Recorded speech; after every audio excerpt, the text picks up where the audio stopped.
Ujian, satu kata ini seringkali menjadi satu hal yang bagi sebagian orang amat menakutkan, atau cukup membuat khawatir.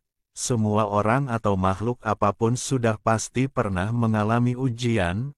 Ujian adalah salah satu proses tahapan untuk menuju ke level berikutnya. Ada bermacam-macam tingkat ujian dari yang paling mudah sampai ujian ke tingkat paling tinggi dan berat. Ini tergantung ke level mana ia akan diangkat atau hal istimewa apa yang akan ia dapat. Bahkan di dalam pendidikan formal pun ada yang namanya ujian, yaitu untuk mengukur sedalam apa atau sejauh apa memahami apa-apa pelajaran yang telah kita dapati. Rasanya mustahil bila manusia tidak pernah diuji sekalipun di dalam hidupnya. Sejauh apa ia menerima ujian itu?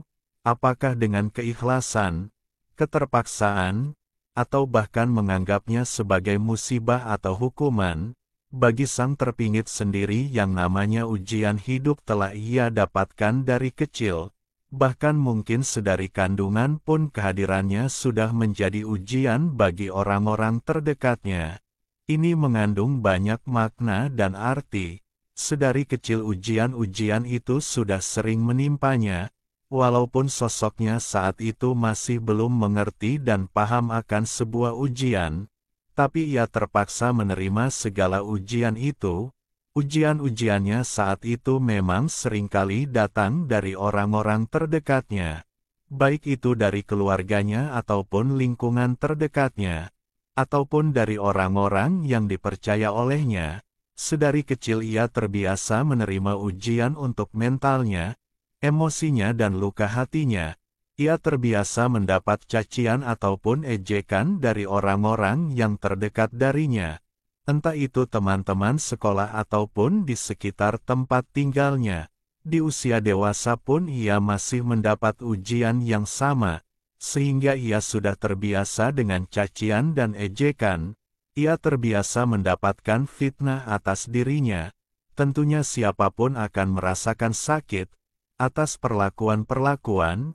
Itu sedari kecil ia terbiasa dengan keadaan yang dilematis.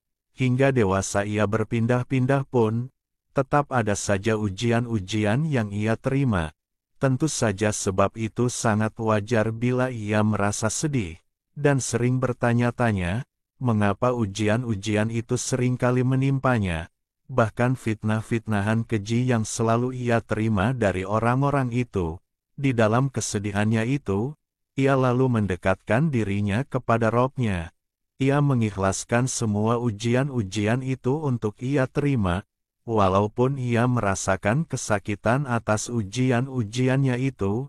Ia hanya meminta untuk dikuatkan di dalam menerima ujian itu, dan semoga Robnya meringankan langkahnya untuk terus menjalani kehidupan ini dengan tawakal.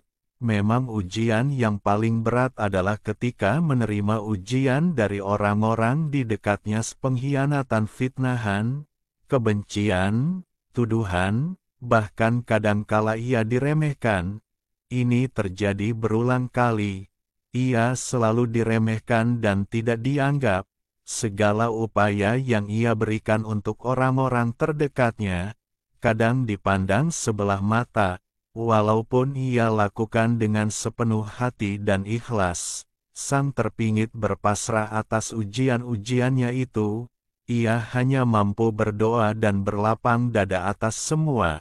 Dia percaya Tuhan tidak akan menguji umatnya di luar batas kesanggupan umatnya itu. Ia yakin Tuhan Maha Pengasih dan Penyayang akan terus membimbingnya ke jalan yang dikehendakinya. Orang terdekat sang terpingit maknanya bisa siapa saja, entah itu keluarganya, saudaranya, sahabatnya, orang-orang yang dekat dengannya, ataupun orang-orang di lingkungannya. Apakah orang terdekatnya itu mengirimkan serangan-serangan juga terhadapnya? Wallahu alam bisawab, dalam hal ini hanya Tuhan saja yang mengetahuinya. Biarlah hanya Tuhan dan waktu saja yang menjadi saksinya. Semoga sang terpingit selalu diberikan kekuatan oleh Robnya untuk menjalankan semua ujian-ujian itu. masalah hadiah istimewa atau level yang akan ia dapat setelah ujian-ujian itu, ia sama sekali tidak memikirkannya, hanya ikhlas dan berpasrah, diiringi doa-doa dan tirakatnya amin ya robbal alamin.